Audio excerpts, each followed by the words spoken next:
patladı. Yanlış doğruyu tartışalım. Aşkı bu konudan ayrı tutalım. Güzelliği ne dertini, üzüp de boşa kalp kırmayalım. Hayat bazı anlarda bizi deniyor. Ama her zaman ikinci bir şans vermiyor.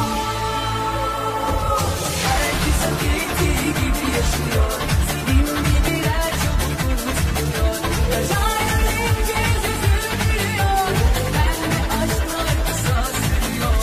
Herkes hak ettiği gibi yaşıyor. Senin gibiler çabuk unutuluyor. Yaşayan herkes üzülüyor. Bende aşklar kısa sürüyor. Herkes hak ettiği gibi yaşıyor. Senin gibiler çabuk unutuluyor. Yaşayan herkes üzülüyor. Bende aşklar kısa sürüyor. Herkes hak ettiği gibi yaşıyor. Herkes hak ettiği gibi yaşıyor. Herkes hak